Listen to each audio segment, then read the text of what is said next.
मैं एक बहुत बदनसीब लड़की हूँ जो खूबसूरती की वजह से सारे के सारे मर्द मेरे साथ सोना चाहते हैं, क्योंकि मैं बहुत ही हसीन लड़की हूँ। यहाँ तक कि मेरे बाप ने भी मुझे नहीं छोड़ा।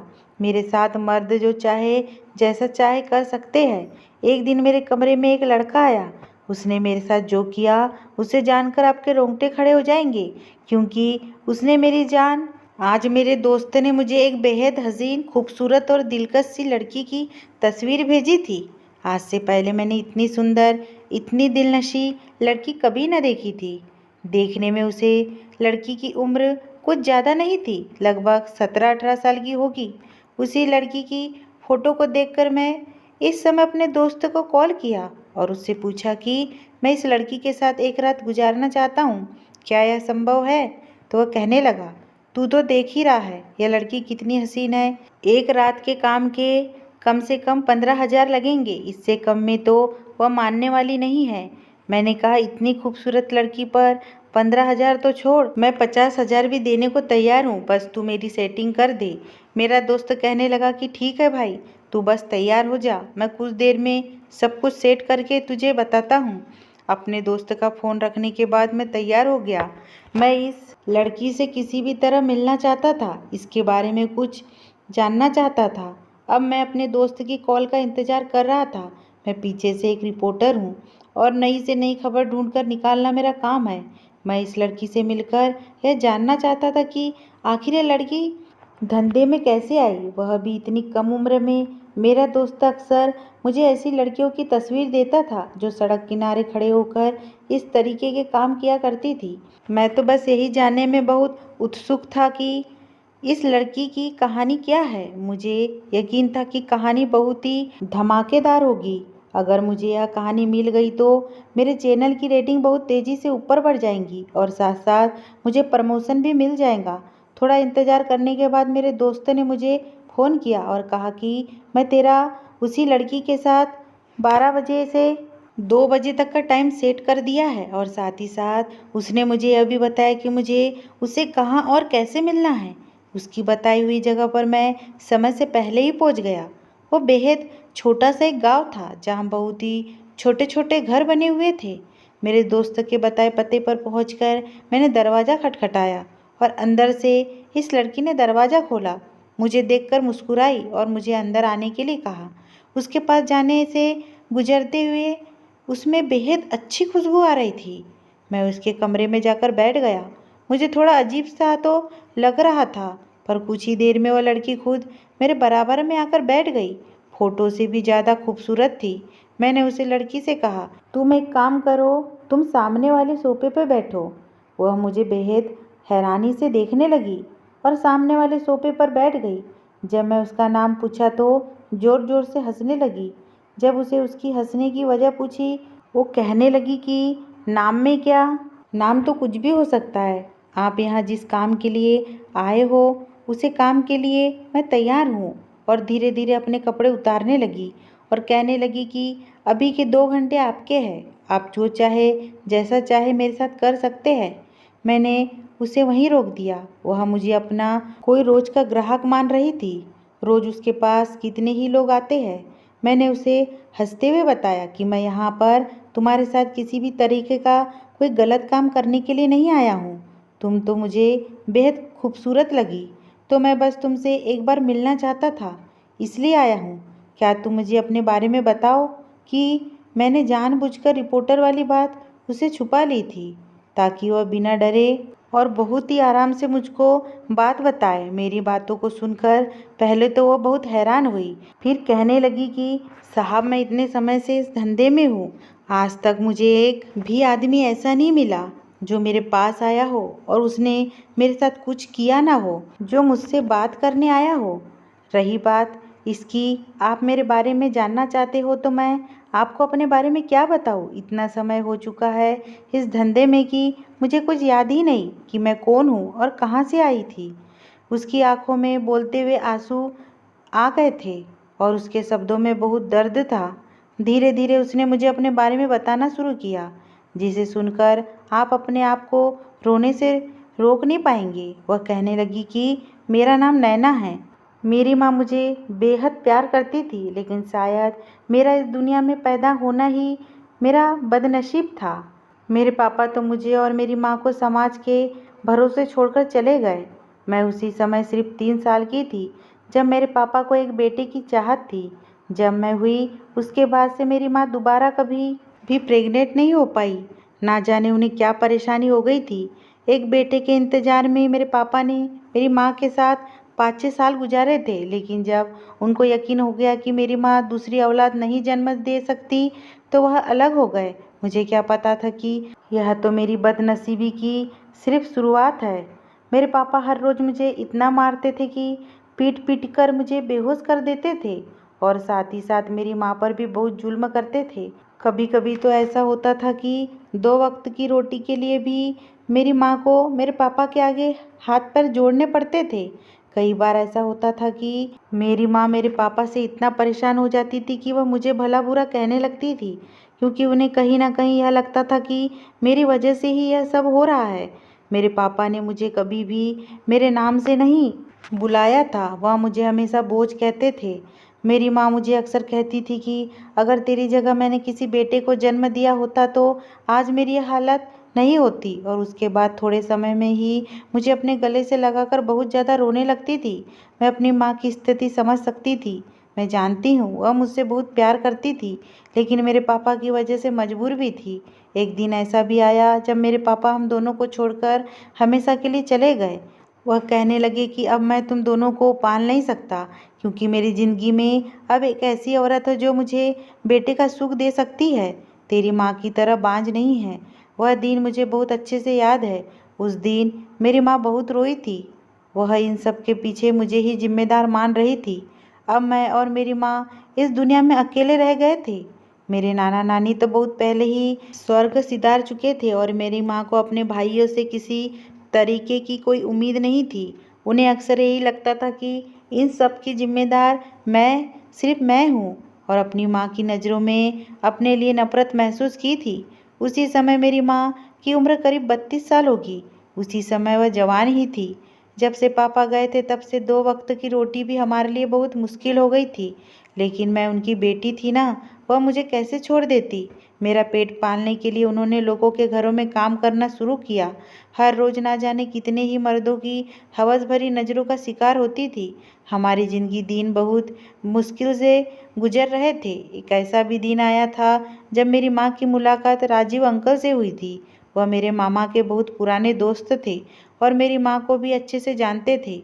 मेरी माँ को इस तरीके से लोगों के घरों में काम करता हुआ देख उन्हें बहुत दुख हुआ था, क्योंकि राजीव अंकल जानते थे कि मेरे मामा तो एक बहुत ही अच्छे परिवार से है, और मेरी माँ की यह हालत उनसे देखी नहीं जा रही थी। उन्हें हम क्या कहते कि 2 वक्त की रोटी के लिए हम लोगों के घरों में काम करना पड़ रहा था। अंकल मेरी माँ की हर संभव मदद करना चाहते थे, इसलिए उन्होंने मेरी माँ को शादी करने को कहा। राजीव अंकल एक अच्छे परिवार से थे, जिनका अपना घर था। राजीव अंकल की शादी अभी तक नहीं हुई थी। मेरी माँ की मजबूरियों को देखते हुए उन्होंने मेरी माँ को शादी का प्रस्ताव दिया था।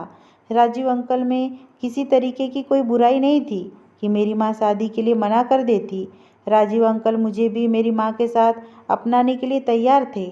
अब इससे ज़्यादा मेरी माँ को और किसी चीज़ की उम्मीद नहीं थी।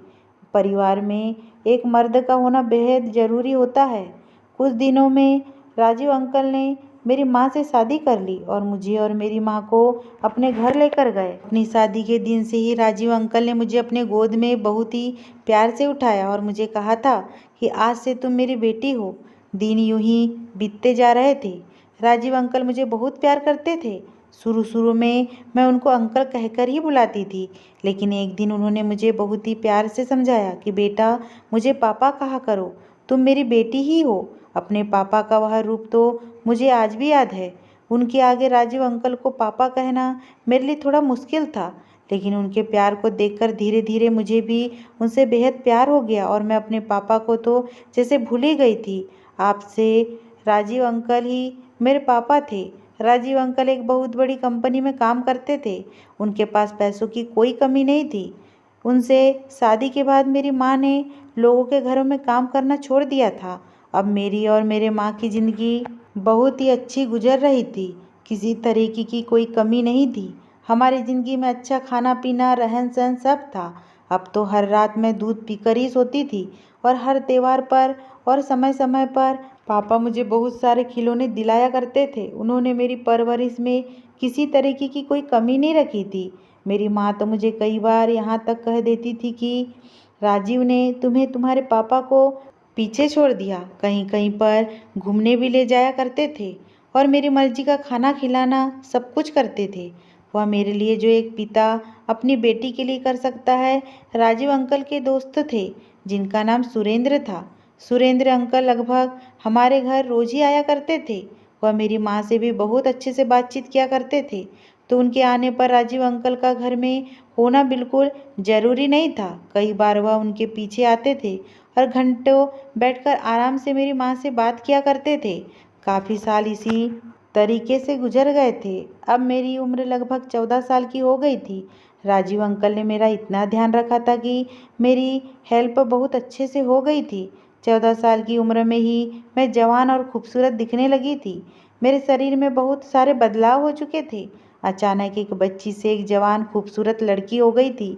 मेरा कद भी अच्छा खासा ऊंचा था। माँ मुझे अक्सर कहा करती थी कि राजीव अंकल के सामने या सुरेंद्र अंकल के सामने चुन्नी ओढ़कर ही जाया करो। धीरे धीरे मुझे यह एहसास होने लगा था कि मेरी माँ को मेरी सुरक्षा का एहसास बहुत परेशान करने लगा है। उन्होंने मुझे राजीव अंकल और सुरेंद्र अंकल के दोनों के पास जाने से मना कर दिया था। वह मुझे बिल्कुल भी उनके सामने नहीं जाने दिया करती थी। अक्सर मुझे बहाने से मेरे कमरे में भेज दिया करती थी। बाहर दोस्त बनाने की इजाज़त तो मुझे कभी थी नहीं। माँ के ऐसे व्यवहार से मुझे अकेलापन महसूस होने लगा था। मुझे अपनी माँ पर बहुत गुस्सा भी आता था। हमें राजीव अंकल के साथ रहते हुए लगभग 10-12 साल हो चुके थे। इतने सालों में राजीव अंकल ने या सुरेंद्र अंकल ने मेरे साथ कभी किसी तरीके की कोई अजीब हरकत नहीं की थी। मैं तो कहूँगी कि मुझे सगे बाप से भी ज़्यादा प्यार दिया था। उन्होंने फिर माँ को यह डर ना जाने क्यों महसूस हो रहा था। एक दिन मुझे मेरी माँ ने कहा कि बेटा तुम जाओ, जाकर अच्छे से तैयार हो जाओ। मैंने उनसे पूछा कि क्यों माँ, हम कहाँ घूमने जा रहे हैं? तो उन्होंने कहा कि हम कहीं नहीं जा रहे हैं, तुम बस बहुत अच्छे से तैयार हो जाओ। और यह कहकर दूध दिया और कहा इसको पूरा ख़त्म कर देना जब तक मैं आऊँ। राजीव बाजार से आते हैं। अच्छे से तैयार होने के बाद मैंने वह दूध खत्म किया। दूध खत्म होते ही ना जाने क्यों मुझे बेहोशी का एहसास होने लगा था और कुछ ही समय बाद मुझे क्या हुआ, मेरे साथ क्या हुआ, मुझे कुछ पता ही नहीं। जब होश आया तो मैं अस्पताल में बिस्तर पर थी। जो मेरी आँख खुली तो माँ मेरे बिस्तर के पास खड़ी थी। मैंने माँ से पूछा कि माँ मैं यहाँ क्या कर रही हूँ, क्या हुआ? मुझे माँ बताई कि बेटा तुम सीढ़ियों से गिर गई थी और तुम्हें बहुत चोटें आई थी। उसी दिन जब हम बाजार से आए तो तुम हमें खून में लथपथ नीचे मिली। और वह सब बोलते हुए बहुत ज़ोर ज़ोर से रोने लगी। मेरी माँ बहुत ही ज़्यादा घबराई हुई थी। परेशान मुझे राजीव अंकल दिखाई दे रहे थे। वो मेरे पास आए और बड़े ही प्यार से मेरे माथे को चूमा और मुझे कहने लगे कि मेरी गुड़िया तुम बिल्कुल भी परेशान मत हो। कुछ दिनों में तुम्हें अस्पताल से छुट्टी मिल जाएगी। हम सब घर चलेंगे। अभी तुम बिल्कुल ठीक हो। वह मुझसे पूछने लगे कि क्या तुम्हें कुछ याद है कि तुम्हारे साथ क्या हुआ है, तुम कैसे गिर गई? मैं अपने दिमाग पर थोड़ा जोर डाली कि मुझे कुछ याद आ जाए, पर मुझे कुछ याद ही नहीं आया था। तभी मेरी माँ कहने लगी कि बेटा तुम आराम करो, तुम्हें अभी आराम की ज़रूरत है। अपने दिमाग पर बिल्कुल भी जोर मत डालो, यह सब बाद में होता रहेगा।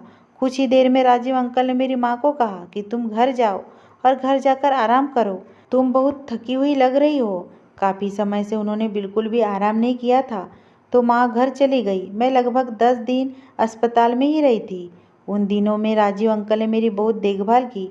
अपने ऑफिस से भी छुट्टी ले ली थी। कुछ दिन बाद मुझे अस्पताल से छुट्टी मिली और मैं घर आ गई। चोट लगने से मेरा बहुत खून बह गया था, जिसकी वजह से मुझे बहुत कमज़ोरी महसूस होती थी। हमेशा एक बेचैनी सी रहती थी। पर मैंने यह बात अपनी माँ को नहीं बताई थी क्योंकि वह पहले ही बहुत परेशान थी। मुझे लेकर घर पर आने के बाद माँ और राजीव अंकल दोनों ने ही मेरा बहुत ख्याल रखा था। आज मेरी माँ ने मुझे दूध दिया और दूध का गिलास देते हुए कहा था कि बेटा कल से स्कूल जाना है, बहुत दिनों की छुट्टी हो गई है, तुम्हारी पढ़ाई भी कितने पीछे हो गई है। जब तुम स्कूल से आओगी तो हम तुम्हारा जन्मदिन मनाएंगे। तुम्हें याद है उस दिन मैं तुम्हें कहा था कि तुम तैयार रहना।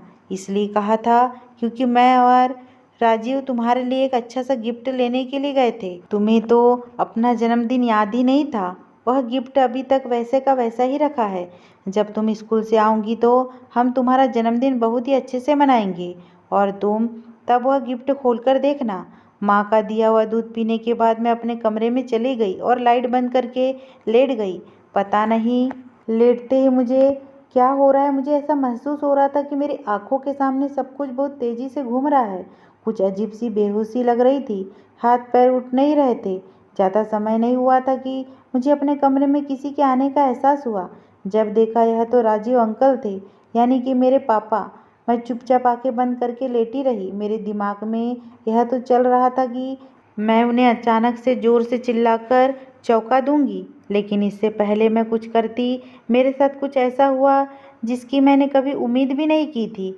उन्होंने सबसे पहले मेरा माथा चूमा और मुझसे बातें करना शुरू कर दी। उन्होंने उसके बाद ऐसी बातें बोली कि मैंने जानबूझकर अपनी आंखें खोली ही नहीं। मैं जानना चाहती थी कि आखिर यह पूरी बात क्या है। मैं चुपचाप आंखें बंद करके यह सब सुन रही थी। उसके बाद उन्होंने धीरे धीरे हाथ और पैर बांध दिए। इससे पहले मैं अपने आप को छुड़वाने की कोशिश करती, वह यह सब कर चुके थे। अब उन्होंने मेरे साथ वह सब कुछ किया जो उनको मेरे साथ नहीं करना चाहिए था। उन्होंने मेरी इज्जत के साथ खेला था। मुझे धमकाया था कि मैं किसी को कुछ ना बताऊं, नहीं तो मेरे लिए अच्छा नहीं होगा। फिर उनकी बातों को सुनकर बहुत डर गई थी। अगली सुबह जब मैं उठी तो मेरी तबीयत बहुत ही ज़्यादा खराब लग रही थी। माँ ने कहा कि तुम आज स्कूल मत जाओ, आराम करो, तुम्हारी तबीयत ठीक नहीं लग रही है। और वह मुझे डॉक्टर के पास भी लेकर गई। मैं इतनी ज़्यादा डरी हुई थी कि मैं अपनी माँ को कुछ नहीं कह सकी। कुछ देर में डॉक्टर आई और उन्होंने मेरा चेकअप किया। उसके बाद उन्होंने माँ को कुछ बताया। माँ के पैरों तले से ज़मीन ही खिसक गई। डॉक्टर ने माँ को कहा कि आपकी बेटी प्रेग्नेंट है। मुझे तो यकीन ही नहीं हो रहा था कि वह क्या बोल रहे हैं, और ना ही मेरी माँ को। उन्होंने डॉक्टर से कहा कि यह कैसे हो सकता है, यह तो बहुत छोटी है। पर डॉक्टर ने कहा यही सच है। आज मुझे यह बात सुनकर बेखूबी समझ आ गया था कि बच्चा किसका होगा। अगर माँ ने मुझे पहले कभी पूछा होता तो मैं उन्हें नहीं बता पाती कि यह क्या हुआ है मेरे साथ। लेकिन आज कल रात की बात के बाद मैं जानती हूँ कि यह बच्चा किसका है और यह सब किसने किया है। कल रात को जब राजीव अंकल मेरे पास आए थे तो उन्होंने मुझे सब कुछ बताया कि वह मेरे साथ कब से करते आ रहे हैं। उस दिन जब मेरा जन्मदिन था, उस दिन उन्होंने मेरे साथ क्या किया था। मैंने अपनी माँ को बिना डरे सब कुछ बता दिया। पर जैसा कि मुझे उम्मीद थी कि उनको मेरी बात पर भरोसा नहीं था। मेरी बात सुनते ही मेरी माँ एक जोरदार थप्पड़ मेरे मुंह पर लगा दी और कहने लगी कि हाँ, तुम्हारे पापा ने तो मुझे बहुत पहले ही बात बता दी थी कि तुम्हारी हरकतें कुछ ठीक नहीं लग रही है। इसी वजह से मैं तुम्हें पापा और सुरेंद्र अंकल के आसपास रहने से मना किया था। मैं तो यह चाहती थी कि वह लोग तुम्हारे बारे में कुछ गलत राय ना बनाएं। लेकिन राजीव बिल्कुल ठीक थे। तुम ऐसी ही हो। पता कब से इस गलत रास्ते में चल रही है हो। मेरी माँ तो मुझ पर इल्ज़ाम लगाने लगी थी।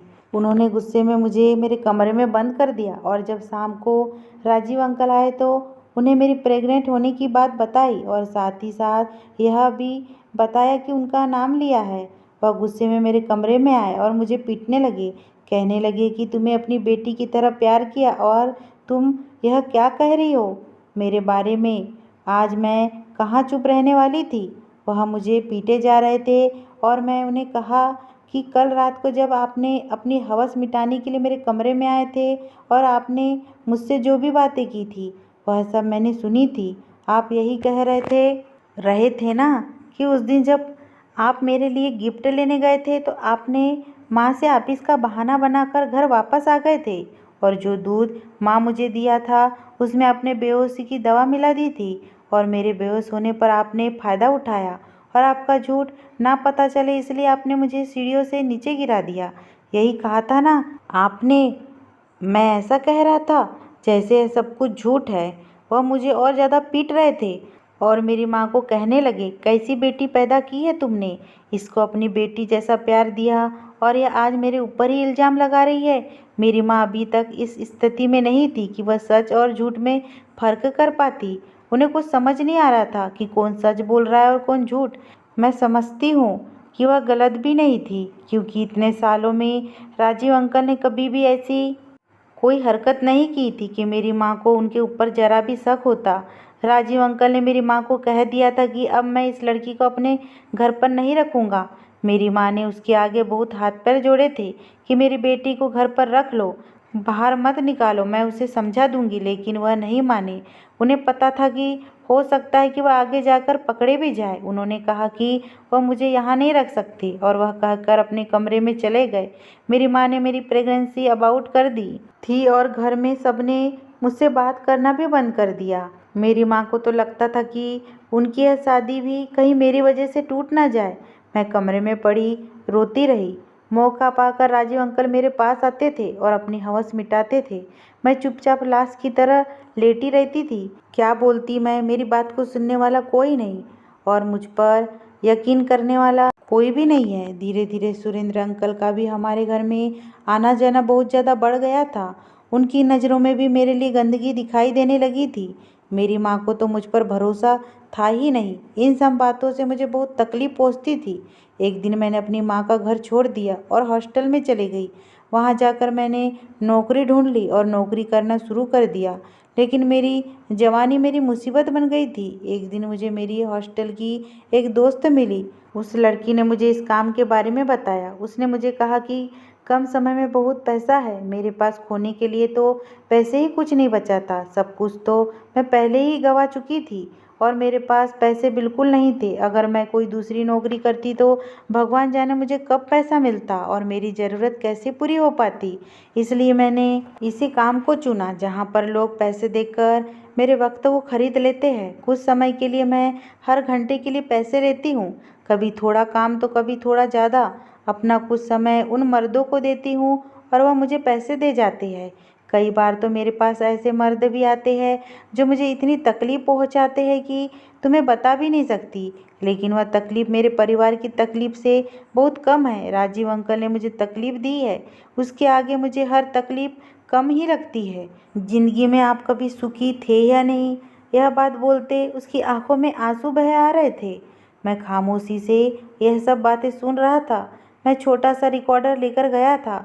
वहाँ पर उसकी बोली हुई सारी बातें उसमें रिकॉर्ड हो गई थी। उसने पहले से ही इतना धोखा खाया हुआ था कि मुझ में हिम्मत नहीं थी कि मैं उसे और कोई धोखा दे पाता। मैंने उसे सारा सच बता दिया कि मैं रिपोर्टर हूँ और मैं तुम्हारी बोली एक एक बात को रिकॉर्ड कर लिया है। मैं बहुत समय से एक अच्छी न्यूज़ तलाश कर रहा था जब मुझे तुम्हारे बारे में पता चला, इसलिए मैं यहाँ आया था। मेरी बातों को सुनकर वह बहुत हैरान रह गई थी। मैंने उससे कहा कि अगर तुम चाहोगी तभी मैं यह न्यूज़ आगे चलाऊंगा, अगर तुम मना करोगी तो मैं उसे अभी यहीं पर डिलीट कर दूंगा। तुम जो कहोगी वैसा ही होगा। मैं दोनों ही बातों में तुम्हारा सम्मान करूंगा। बिना तुमसे कोई सवाल पूछे मैं रोते हुए मुझसे कहने लगी कि अगर आप इस न्यूज़ को चलाएंगे तो आपको क्या मिलेगा।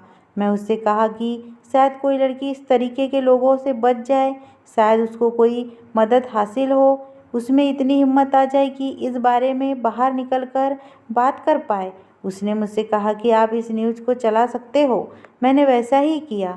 अगर ये स्टोरी आपको पसंद आई हो दोस्तों तो प्लीज़ मेरे चैनल को सब्सक्राइब करना ना भूलें।